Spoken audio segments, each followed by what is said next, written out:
Again, good morning, everybody. Jay Witkop. Pretty face over there is Mr. Nathan Jenkins. We're both with John Deere, and we are on territory. Our total territory covers anywhere from Michigan, Indiana, and all of Ohio. And our role is really as solution specialists.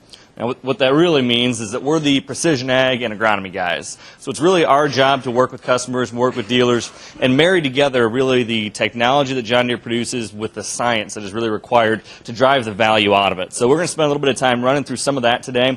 When I was working on putting this together, and Dr. Fulton said, yeah, sure, come. We can talk about apps. That works.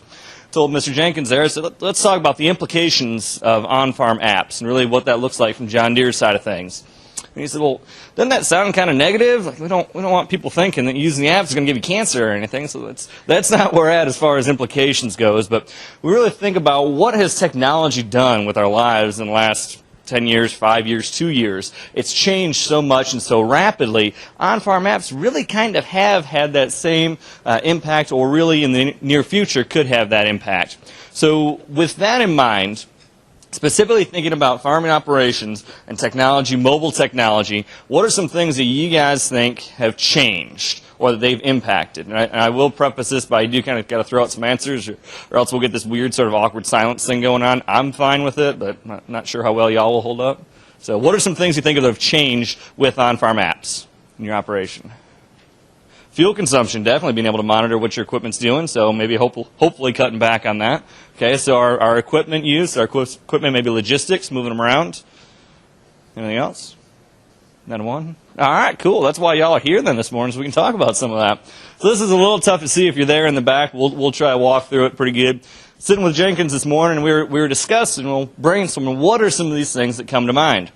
And the first one up there being kind of that operational logistics, and that ties right with that fuel consumption. So you've been able to look at your tablet, or even your laptop or desktop if you wanted to, but really that tablet or that phone, and be able to see where the equipment is across your operation. What's it doing? Do you have some grain carts that are sitting around or combines that are sitting around? We can also get software and MTGs into your grain trucks so we can see where they're at. How's your operation working? Is it efficient as it could be, or maybe not? The other one on there is software expectations. If y'all had to guess, thinking about an app on your phone, and most people out there today, how many clicks do you think they think it should take in order to accomplish a task? So from the first click of opening that app to ordering a pizza, or getting directions, or looking at your 2014 harvest map, how many clicks? One? Well, if you got Siri, maybe you can make that happen. What do you guys think? 3 to 5. That is exactly right. And 3 is the number one thing that we're hearing back. Like, whew, that's some pretty high requirements of having the ease of use to get through an app that can do everything that you want it to do, but be able to see everything you want to see in 3 to 5 clicks. That's kind of a bear to think about how you're going to create an app that's that simple and easy to use, but has all of your requirements and your capabilities. The next 3 on there kind of being that machine performance, machine setup, and job customization. That machine performance really gives us an opportunity to monitor in cab if there's anything going on that we need to be aware of, so we can stop, make changes, make corrections right then, and not have to wait until we see the corn popping up out of the ground. It's a little too late to do anything about it, and all your neighbors can see it at the same time. All right, so we can get those things corrected before we have that issue, before we start impacting some of that potential yield, saving those dollars. That machine setup and job customization, if you can set it up ahead of time and make it simple to do, a lot more likely come crunch time of planting you're actually going to do it right. So if we can have all those setup files built and all that data already into that display, a lot more likely that you're going to take the second that it takes to go in there and hit the right field, hit the right farm, right crop and variety, and then have all of your information documented correctly. I know there's a whole lot of us, probably just about every one of us, if you're using any sort of monitor, that is guilty of having a whole lot of field number 1s. All right, so you're in a little bit of a rush. What field? 1. I got to enter something? Okay.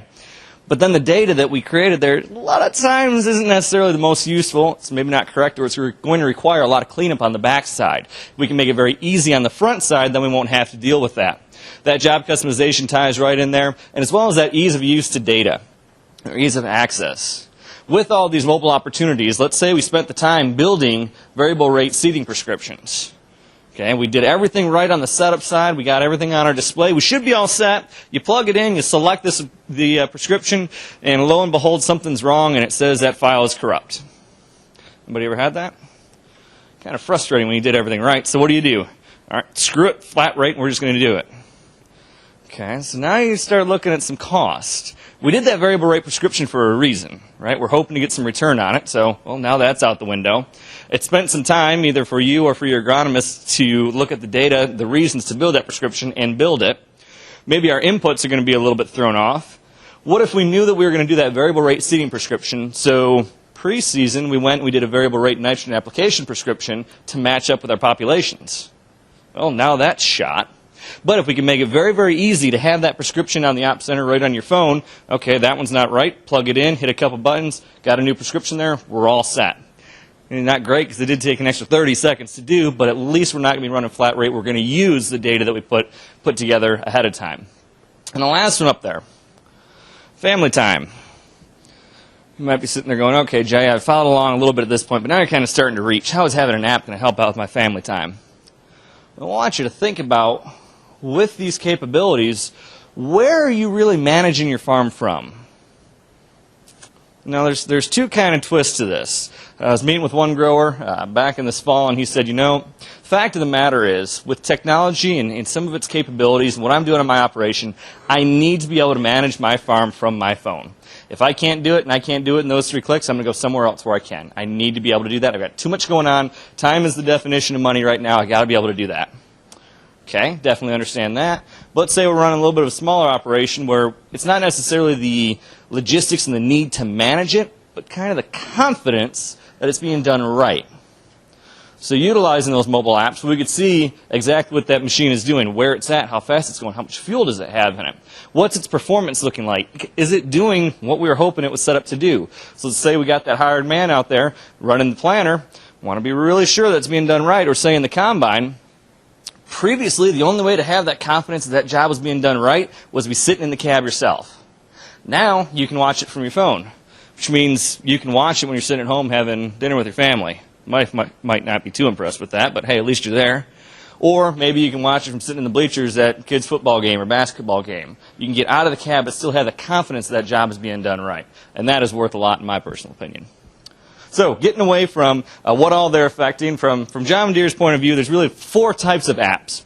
All of them you'll see is centered kind of around the machine because, well, that's our world, right? Yellow tires, green paint. That's what we do. So our apps that we build are centered around machines. The first, or the middle 2 there that Mr. Jenkins is going to hit on a little bit later on, are around in-field performance. Exactly what we were talking about, monitoring what's going on and if we need to make a change real time so we're not sacrificing some of that potential yield. The second one up there, machine control. We're getting pretty close to doing some pretty cool things with our iPhones. And what we're already doing right now is starting to control some of those machines. Be sitting in that cab, hit something on your iPad, have the machine change, or stand behind that planter, have your iPhone do something and have that thing fire up and start running. That's pretty cool capabilities. Before that, the 2 I'm going to hit on, the top one, it's agronomic data. It's taking all the information off that display and figuring out what you want to do with it. And then operational. Just like we had talked about earlier, monitoring where that equipment is at so you know what's going on so you can try to be as efficient as possible with it. So with my operations, easy download out on iTunes or Google Play Store. You're viewing your machine location, its history, and then you can also see its alerts, codes. If there's something going wrong with it, you can see it, boom, right in that app right then, right there. Not having to check it on your desktop later tonight or hoping that your hired man is going to tell you, hey, I had a oil pressure warning going on that I just hit ignore 6 times today. Probably not a problem, but in case you needed to know, probably won't bring that up, right? So now you have that information right on your phone so you can monitor it, have a lot more confidence in the ability. Seeing the data that's going on, what those machines have done as far as field summaries, location, fuel, if you're making if your fuel truck's going out and making a run, which machines need to go to and where they located at, instead of having to get on the phone and hoping that you're going to get an answer and it's going to be right. Also pretty nifty with this, you can get weather layovers, so knowing if that sprayer is headed towards the field and you can see that storm cell is coming over and it's going to hit about the same time they arrive together, you can get them routed somewhere different. Tying right with that is My Analyzer. Again, right out there, you can download it. You can view all of your harvest data, your yield data summaries, all of the maps that you can see in Operation Center, you can see in My Operations. It's the same login. It's free. You can get all that data right there. So let's say you're talking with your seed rep in the winter, and he's saying, well, remember our variety did great. It did pretty darn good. You sure was happy with it. Let's go ahead and sign you up for a few more bags this year. You can sit there and say, pull it up real quick. That's not true. I can see right here on my yield maps where that dividing line was. Same thing with spray or chemical or anything along those lines. The other thing I really like about this app is it ties right with my operations. So let's say you were back here and you were wondering, okay, I see my sprayer went across all those acres. You can hit this little field icon down there on the bottom. It's going to automatically open up my analyzer. It's going to take you to that field and show you that application map. That's where we start getting down to those 3 to 5 clicks to get whatever you want accomplished. So you may say, all right, well, that's cool, but why do I need 2 apps to do that? Why can't I just have one? If you think about the software structure of apps and what all we're trying to get them to do, the more capabilities you put into a single one, the more complex and complicated it becomes to use, to operate. So there's no way we'd be able to go from all these different things in 3 clicks if we had it all in the same app. Creating 2 apps makes them all both run a lot more streamlined, a lot more efficiently. With that, I'm going to turn it on over to Mr. Jenkins. Thank you, Jay. So Jay kind of went through that wheel of what all our apps kind of fall into: machine optimization, machine control. So what we're looking at here is in-field performance. So you guys have probably heard of Precision's Field View, right? So what we're looking at here is kind of Deere's Vision or version of Field View. So we've got what we called SeedStar Mobile on the right-hand side, so row-by-row performance of our planter. We can document seed spacing, we can document downforce, all sorts of different attributes that we could not have in the past. And then over on the left-hand side, we've got harvest, where we're mapping in the cab our wet yield, dry yield, moisture, all sorts of different attributes for the combine. And then we don't have a screenshot up there, but also for the sprayer, we can document different rates as we're going through the field. Now today in your cab, if you don't have something like this, you're just documenting basically coverage on your display, right, on Deere equipment. Unless you have something like this in the cab, you don't actually have that map as you're putting on that application in the field. So now we can see that in the cab as we're putting it on, exactly what's happening row by row on the planter or for the width of the combine or the sprayer. So Jay talked about how many clicks do we really want to take to get in and do everything. So previously we had these 3 apps, and the customers are saying, well, I don't like having to go in 3 different things. Can I just go into one thing and see it all at once? Boom. Yes, you now can. So Connect Mobile is what we came out with this year, and basically it's your combine, your sprayer, and your planter all in one app for high definition data. So we can come in here, and each implement or tractor or combine has what they call a wireless data server that basically puts out a Wi-Fi signal. So if you have one of these in the cab, you go in and search for a Wi-Fi signal, connect, and boom, it's going to pull up your combine or your planter or your sprayer. So that way we can get away with just doing one app instead of 3 different ones, because the iPad will connect to just that one app that we're wanting to work with or that one piece of equipment. So these are kind of some screenshots more in depth of what we're seeing on these apps now. So we talked about in the cab, if you don't have something like this, you're looking at your singulation or your population and you're just getting that one little snippet on your display if you don't have something like this. So this allows you to map it. So after you've already gone a couple passes through, you can look back and row by row understand if something's going wrong with my row unit. So say I've got a streak of red going behind row 23. Well, if I see a streak of red, something's probably wrong. Now, if you didn't have this and you're running, you just see a little blip on your screen and it says, yeah, population probably dropped 2,000 seeds per acre. You wouldn't think much of it. You'd keep going because it came back up. But now you have the ability to map it and actually see it while you're in the cab. You're more apt to stop and probably fix something and work on it instead of after the fact coming back after the seeds are coming up and you see this strip of 50 foot where nothing came up. So that's what we're getting with these apps, is you're getting more information in the cab real time and trying to make a decision right there instead of after the fact and saying something was wrong 2 weeks later. So everybody wants all this information, but what can I do with it afterwards? So after you map it, that iPad stores all of the information on it, so I can bring it up later in the season and start doing a little bit of scouting.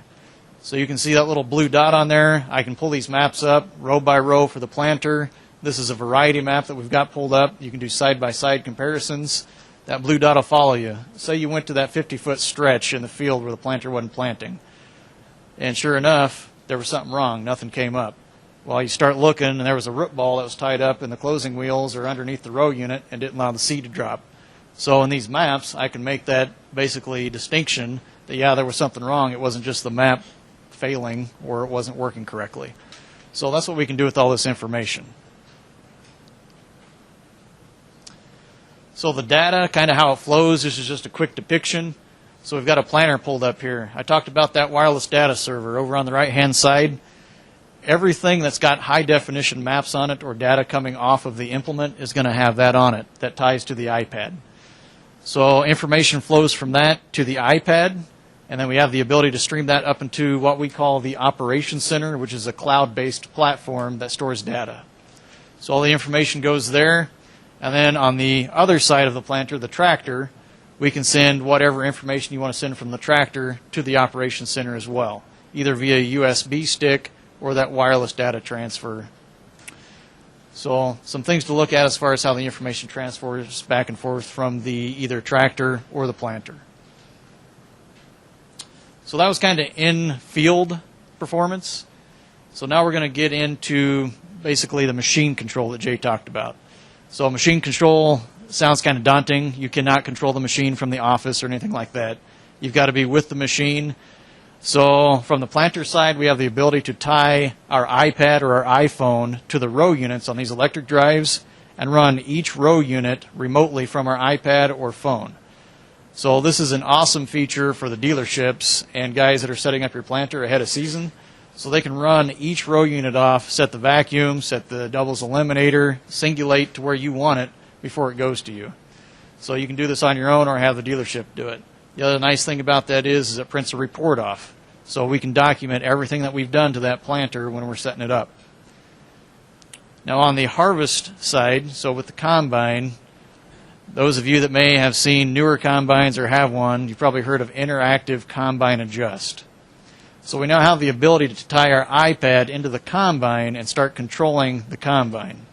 So say you've got an inexperienced operator in the cab, or you yourself have got a snafu, you're experienced, you're trying to clean up the tank sample, but you just can't figure it out. So say we've got a lot of cob in the tank. We can't clean up that sample. You would go into this app and then tell it that you see a lot of cob in the tank. So there's all sorts of options there. We've got shoe loss, separator loss. Right here we would look at either unthreshed grain, or down below they have cob in the tank, a dirty tank sample. It steps you through different options. Do I want to speed up my fan? Do I want to open or close my sheave and chaffer? Do I need to slow down the rotor? All these different options. But this app gives you what it thinks is the best option to clean up your tank sample based off what you tell it you see. So you walk through that and tell it, yep, that's the option I like. The machine will then adjust itself without any interaction from you in the display to clean up the tank sample. So that's how we're tying in technology to the machine to help you optimize your machine while you're in the field. So kind of some neat things coming out. You'll see more and more of this coming out later on. So next is going to be basically your setup information. So you guys can pull your iPhones out now and download all this. Everything's free that we're talking about when it comes to apps. So with this, coming up here in a couple weeks, we're going to be planting, right? So when's the last time you planted? Probably this time last year. 9 months have gone by. You probably forgot a little bit about how to set up that display. How do I need to configure section control? How do I need to put in everything to document? Well, you can go into this app, and on the planter one specifically, we've got the in-cab display. It'll step you through all of that. So how many guys have probably hopped in the cab, tried to figure this out on their own? They looked at that big yellow book behind the seat and said, nah, it's still in the plastic. I don't want to open it. So this is just another option to get around that. I can pull out my phone, and I don't have to thumb through all the pages in the OM. I can open this up. I put in my planter configuration. It tells you exactly what you need to do for your specific planter. So something to make it a little bit easier the first day planting or ahead of season if you want to set that up before you get to the field. So just some things to think about. And these three here aren't everything that we have. Jay will get into it in a minute. We've got apps like this. They're called our Go apps for basically anything and everything that you use. Tillage, baling, tractors, planters, combines, a whole slew of things, even your lawnmower. So I'll let Jay get to that here in a minute, but I'm going to hand it back over to him to cover a couple more things. Thank you, sir. Great tools right there to really help get that machine optimized and set up correctly. I know we all understand that ripping open the plastic on the OM definitely reduces your trade-in value on that machine, so we don't ever want to do that. That's actually not true. It doesn't. That is also a great resource, but having them on your phone right there makes it a lot easier to flip through and identify exactly where you want to go. Like we said, looking at that 3 to 5 clicks, not trying to go through the whole OM and trying to figure out what page for exactly what the terminology is. So definitely makes that pretty nice and easy to run through. Quick plug here for the John Deere App Center. If you are interested in some of these apps, this is a quick place to find it. This is out there on iTunes or on the Google Play Store, App Store, all of those, it's out there. It is just the John Deere App Center. Kind of a disclaimer on this, though. All this really does is list in one place what John Deere apps are out there and gives you a quick link to download them. So if you're wanting each one, this will show you where they're at, but you can't really store anything in there. So if you're only looking at getting 1 or 2 of these apps, probably don't really need this. Both of us are constantly going through these, trying to get the new ones, trying to get updates, trying to run through a bunch of different apps. So for us, it makes a lot of sense. If you're just after 1 or 2, maybe not really useful, but just a quick plug for it. That said, a quick look at some of the other apps that are out there. This is a screenshot I grabbed yesterday out of something off iTunes. This is just the first page. There's another few that we're following. So we're well over 30 apps at this point. Couple quick plugs. That Mower Plus, if you're looking at everything today going, all right, that's cool, didn't really make too much sense to me, I don't really care. Mower Plus is out there. Anybody can use it. You can put in what model machine you got or mower you got. It gives you all the maintenance specs, uptime. And then you can go through and you can map exactly where you mowed, what pattern you took, how long it took you, what the weather forecast was going to be. Just in case you and your wife are having an argument as to what the best pattern is, you can compare them right up here and it'll let you know. All right. With that, also want to give a plug for John Deere events. If you are out at any large shows, anything like that, farm shows, John Deere Events app is a great download. It's got schedules and anything that we're doing. It's got scavenger hunts. If you were at Louisville or down at Commodity Classic, they had a scavenger hunt where you could win a really nice free tumbler. I'm not quite sure that was Yeti. We didn't go quite that classy, but pretty good, nice one on there. They've got My Maintenance on there, Grain Truck Plus, once we get back into harvest season. If you run Grain Truck Plus, all you need to do is have it in the background on your phone for all your guys that are running trucks back and forth to the elevator. And it works a lot like Google Maps, where it'll give you your time to destination, what the traffic looks like along the route, and it'll also figure out what your wait time looks like in the line at that elevator. So you can check all of your local elevators and see which one you want to go to depending on wait time. And it works with anybody else that's running it in the background, and it just works off those to figure out how long they've been sitting. Great tools that are out there. Another plug for John Deere Operations Center. We talked a lot about the John Deere products, but the thing with software and what we mentioned earlier is the expectations and the complexity around it. A lot of guys want to run one brand tractor, one brand display, a different brand planner behind it. Then they've got something else at home that they're trying to put the data into, and then they expect to be able to see and view everything on whatever brand phone they have. That's requiring a lot of different things. That's sort of like taking 5 folks from across the world at the UN, sticking them down, expecting them to be able to talk during dinner without having any translators there. So that requires a lot. What Operations Center is doing is kind of becoming that translator, so we can start taking data from a bunch of different languages, a bunch of different displays, get it in there, get it into a usable form so you can use it however you want to. And then the other thing is you can take it out to whatever software company you want to, whatever you're using for, say, your prescriptions or your agronomic data. Currently, John Deere is the most open software platform in the ag industry today. We are working with the most other companies of anyone else. So chances are, if you're using another software company and you want to be able to get your data to move between, go ahead, talk to either whoever that third-party company is or your local John Deere dealer, and they should be able to get you set up so we can make that happen. Last couple things to hit on. A lot of this information as far as getting it from the cab up into the cloud. We were talking about John Deere Operations Center. That is free out there as well. In order to get that data to move, you're going to use an MTG. Talk to your local John Deere dealer. If you're running a newer machine, what are we looking at? Anything after 11, for the most part, has them in them. You might just have to get it turned on or pay a subscription fee if it is out of subscription to get that data flowing. You can also use a little USB stick that we have. You can get that through your local dealer as well. I think we're running about a couple $100, something like that. Plug it in, and then you can wirelessly move the data from your display to your phone, and then from your phone up to the op center. So really, again, making it so you don't ever have to get out of the cab. If you're looking at moving data, say harvest map from your combine to your agronomist to, say, your dry spinner spreader coming in so you can build that prescription, nobody has to leave the cab, nobody has to leave the office. We can get that prescription built right back to that spinner spreader in a matter of minutes.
can do for each of the apps to understand what it does is just going to be going out to Google Play Store, going out to the App Center.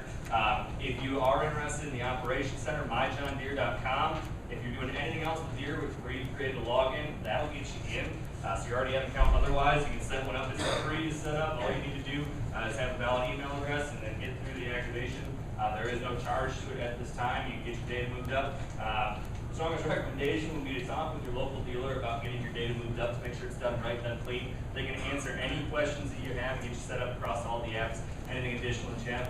One thing I did want to mention, we had shown that list of all those different companies that we were working with. We make sure that they meet, at minimum, our privacy agreements as well. So let's say you do want to work with Centera, you have to accept Centera's privacy agreements, and then it's going straight to them. We're not sharing all of your data with all of those different companies. It's up to you to specifically set up whatever partnership you want to with that data. Sorry. Any other questions? You can't tell this guy loves to talk. So that question But you're going to be around for a little bit? Yeah, we'll be Someone around. wants to catch you through lunch or right after or something? We'll be around. Great. Okay. So let's give Nathan and Jay a round of applause. Thanks to both of you showing up and going through all that. So much appreciated. Next up is Brian Orler. Ryan's with Ag Leader. And asked him to come and share and think about, because in my world, as I think about it, it's a lot easier today to do on-farm research than it ever has been. Technology really enables that. So turn the stage over and appreciate it coming around. Thank you, John. Yeah, thanks for letting me be here to speak to you guys. So, good morning, everyone. It's almost noon, I guess, almost afternoon, but we can still say good morning. So, yeah, my name is Ryan Naylor. I work with Ag Leader. If you've heard me speak before, I've kind of told my story a little bit, so forgive me for saying this again, but I got started in the precision farming world in 1997. And the way I got started, my dad was very influential in it. He bought a yield monitor system, and it was a big white box that said Ag Leader on the outside of it.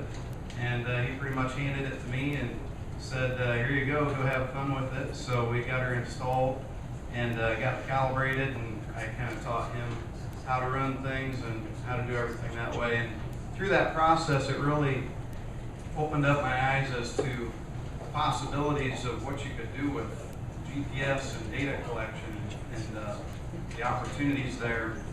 And so I went off to Purdue and kind of geared my education towards that. Graduated in 2000 and been working with Ag Leader products ever since. So now 17 years later, I'm blessed with a wife and 5 kids. One of them is actually here with me today. Yeah, it's been a fun ride. So that's kind of my background, where I came from. So yeah, I'm going to be talking about the on-farm research here, and going to be talking a little bit about why we do it, what we're after, but really going to spend most of the time on kind of how we do it, and just a real simple, ground level, practical way to do it. So that's kind of what I'm going to talk about here. So first, why. You guys probably know this, but growers have a ton of decisions to make on any given day. And on-farm research, or another word for it is strip trials, is a way to help you make better decisions. So you guys probably know that good decisions can lead to more money, maybe less pain, less difficulties, less challenges on the farm. So we like to make good decisions. A lot of times data can help us make good decisions. We just got to get it in the right form to where we can make those decisions. So that's kind of why. A couple of challenges there that we see is this process, working with strip trials can be complex, and it can be can take a lot of time. Timeliness is kind of a key thing there. So I wanted to talk about those two quickly. And the example I'm going to be going through today is just a simple, let's say I put some strip trials out, and I wanted to test a late-in application on my farm. Okay? So your monitor might look something like this, where you've got these green strips, and that's where we went out late in the season and we put down some extra nitrogen. And so that's kind of the example that we're following here. So the complexity in this, we've kind of outlined 6 different steps that typically up to today that we've had to go through in order to collect that data and to get it to a place where we can make decisions. Okay, so step 1 is collecting the data, right? So out in the machine, you're actually collecting the data, getting the results in, or getting the data collected onto the monitor. Step 2 is exporting the data, and typically that's using a thumb drive, so going from the monitor to a thumb drive of some type. Step 3 is taking that thumb drive, getting it into some sort of software that can read the data and make sense of it. Then there's usually a 4th step in there where you manage the data. Sometimes you got to fix your field names. Sometimes you got data in the wrong field that you got to organize. A little bit of cleaning and processing of the data, so that's another step there too. And then finally, you get it into a form where you can easily view it, whether that's a map or some reports or spreadsheets or something that way. And then the last step there is then to actually make decisions based on the information that you have. And can everybody relate to that? Does that make sense? So in my 17 years, I've seen a trend with this process. Okay, this graph here is just my own observations. It's no scientific research of any type. It's just my estimates of what I've seen, where we lose guys along these steps. So step number 1, collecting the data. Most guys can do that fairly successfully. Now there's an argument of whether you're collecting good data or not. You know, there's garbage data that can be, you know, garbage in, garbage out. So a lot of guys do that well, but when we go to export the data onto the thumb drive, I've noticed that we start losing some guys there. And my estimate is only 40% of guys that are farming, are actually getting the data out of the monitor onto a thumb drive of some type. And then the next step is actually getting that data into some sort of software that can make sense of it. And again, we lose another big chunk of guys. My estimate is we're down to 20% at this point. Okay, and then so on and so forth. Here we're down to 15%, to the point where we get down to maybe 5% of guys are successfully making decisions from the data they're collecting. Anybody relate to that? Anybody struggled along that process? Yeah, so I've seen my own dad do this. I've seen many, many customers do this. So it's a big challenge. It's complex, and there's some difficulties there. So there are now some ways to skip over some of these steps. Some of it deals with the wireless data transfer and better mapping tools. Other ways that we're doing this is, instead of dealing with other devices such as a laptop computer or even a smartphone or a tablet, let's do as much as we can on that monitor that's in the cab. Okay? Because if we don't have to move data at all, boy, there's a lot of stumbling blocks that we're not having to deal with. So that's one way to simplify, and I'll show you how we're doing that. But yeah, the goal, if we can jump over a lot of these steps, then the reality is we can prevent losing a lot of folks along the way. And that's part of the goal there. Okay, another challenge is timeliness. When do you guys do most of your analysis in the real world? What's that? Off season? Okay. What about in the cab when you're harvesting that field? Does that ring a bell with anyone? I know that's when my dad is making his observations. He's looking at the field. He's seeing how it's producing, the low spots, the high spots, seeing some of the mistakes he made earlier that season. So I would argue that most analysis happens in the cab when we're harvesting. And here's another one of my homegrown charts here. Again, this is just my own observations. No scientific research to back this up.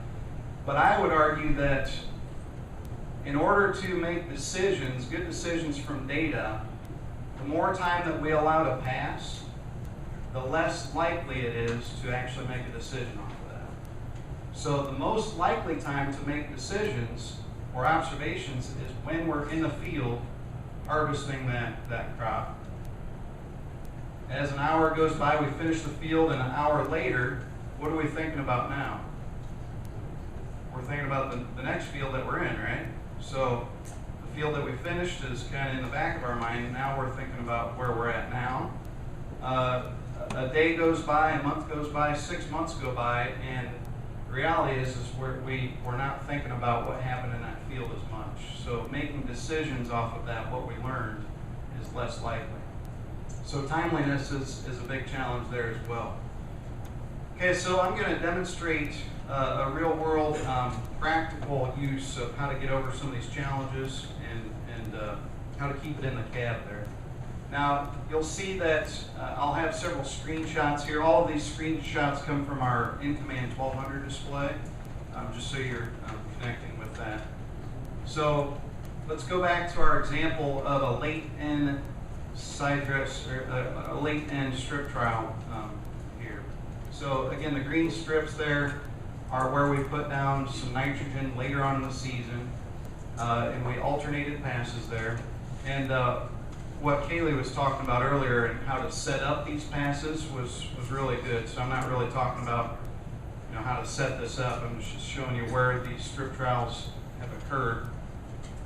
And if you guys have seen a movie where they show the ending first, have you guys ever seen a movie like that? They show the ending first, and then the rest of the movie is kind of how they got to that ending. That's kind of what I'm doing here. The results that we're after, or the results that we're going to get, is this right here. Okay, this is a summary report that is on the in-command display, and you might be able to see that there. It says late in and normal in, and it shows a yield result of those two things there. So that's kind of the answer that we're getting after. How much yield response did I get from that late in application? We also might see a map there on the screen, and we might see some strips there, see some yield response in the map. Maybe see that, maybe not, but that's another outcome that we might be looking for. Okay, so how did we get to this summary report? How did that data get to where it's at? That's what I'm going to walk through here now. Okay, so we fire up the combine, we've got our in-command display running, and we're ready to start harvesting. We hit the split screen button on the in-command display, which is this button right here, and that now divides my screen into two. We have the ability to pull up previous or historic maps on the split screen. So what map do you think I pulled up here? Does that look familiar? It's that late season end application that I did several weeks ago. Okay, so I've pulled that up while I'm harvesting so that I can see where those strip trowels occurred. Why is that significant? So now as I'm harvesting, my icon shows me where I am in the field and in relation to where those strip trowels occurred.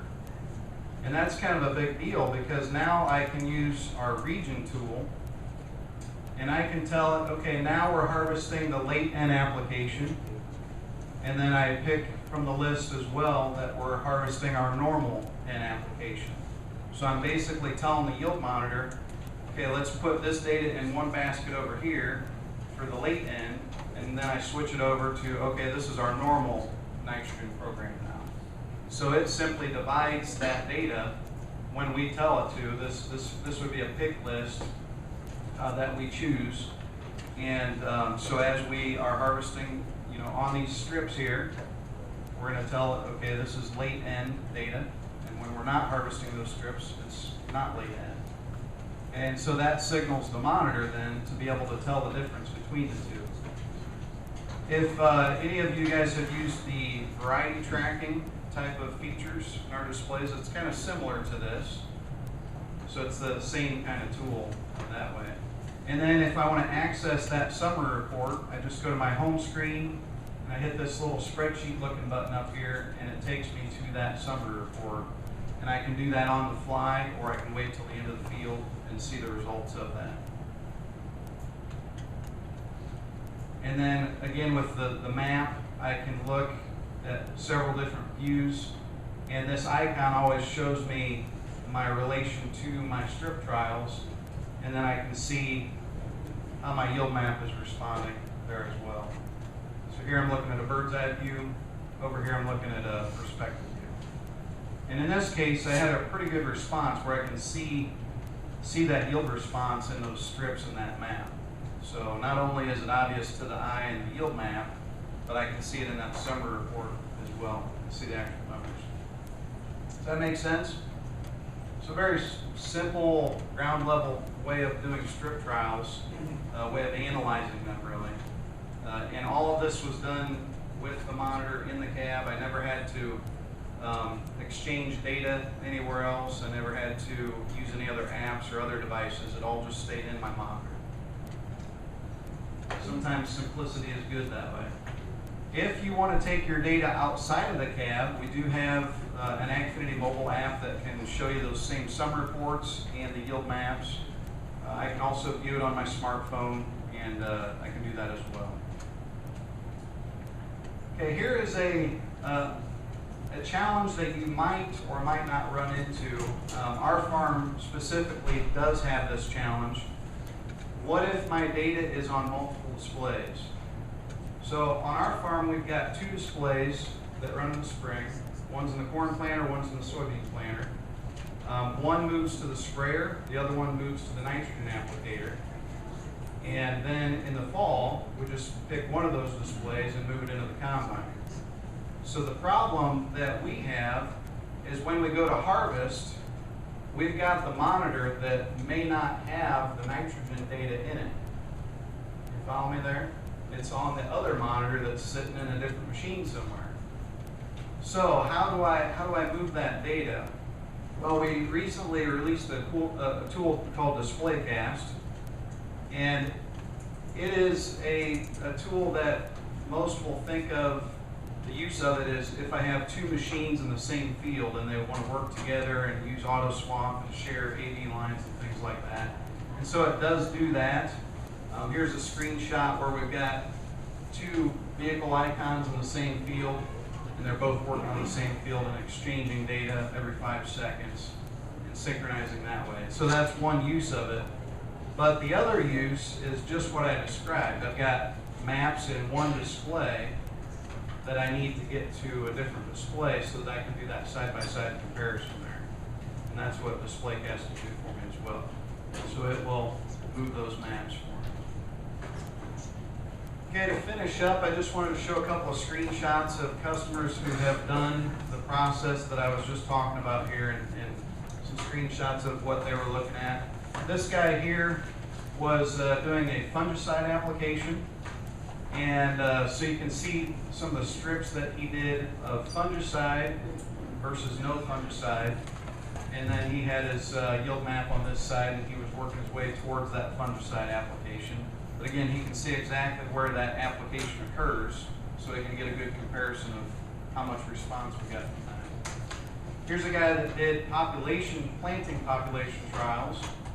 So on the right, you can see the planting population map. The darker green are the heavier seeding populations. Medium is, and then light. You can see in the yield map here that red strip is responding to that light planting population. So you definitely had a yield loss with that lower population. Here's a guy that did a variety comparison. So on the right, you have the blues and the reds are different varieties. And you can see in the yield map on the left, especially up in this area here, there's an obvious yield response to that. You can see in the yield map there as well. Now there may be occasions or situations where you want to go beyond just the in-cab analysis like what we showed here. So there may be times where the data is maybe too complex to show just on the monitor. And we can use, a tool like SMS, if there's other good mapping programs out there that can bring that data in, do some deeper analysis on it, and get you some better answers that way as well. Also, I know there's a lot of good consultants in the room that can work with you and do these kind of things as well. So the in-cab stuff that I was talking about is not the magical answer to everything. You guys probably know that. But it is a quick, simple way to get some quick observations maybe, and maybe that drives you on to deeper analysis. Okay? But the key is that it's simple. Okay, there's no data exchange there. It's just real simple. Everything's in the cab.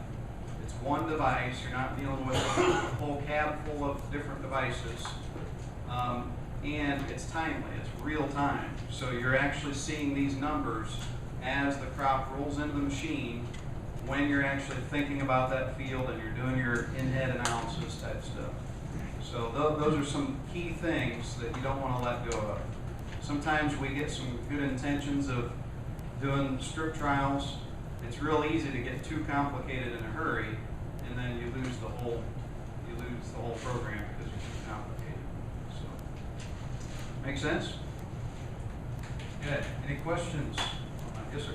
How hard is it to bring information from the fixed range monitor back to the system? Yeah, the question is how hard is it to bring a strip trial map like that into an ag leader monitor? From our point, our perspective, the only data that we can bring into our monitor is a variety map, guidance lines, boundaries, grower farm field management. I cannot actually bring a strip trial map like that into our monitor. I can't even bring it in from another ag leader display unless I have that display cast. Well, that's the only way to do that. And in that case, it's only an ag leader to ag leader exchange.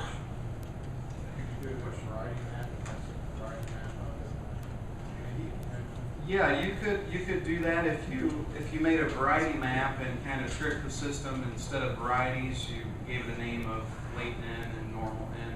Then that would be a way to bring that data in. Yeah. But you couldn't have a variety map and a late and You can have both maps there. And if you remember the region tool that I used where I named it late N and normal N, you could do a naming sequence there that would include both. So you could say late N dash such variety and then normal N. So you'd have 4 different things to pick from if you had 2 varieties. And so you could do it that way. Good question. Yeah. Other questions?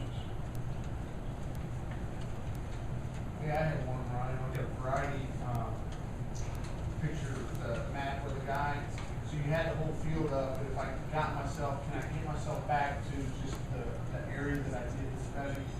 So, like, this might not be part of my study, you know, sometimes we're all around and say, in that area. Yeah, so it's all controlled by that region pick list. So I create my list, and anytime I'm in an area that I want results on, I select that item from the list, and that's what it logs that data to. Kind of, you're basically creating baskets, and you're telling it what basket to put the data in. So if you tell it that to put it in a basket that is not part of the trial, it'll do that and keep the other ones separate.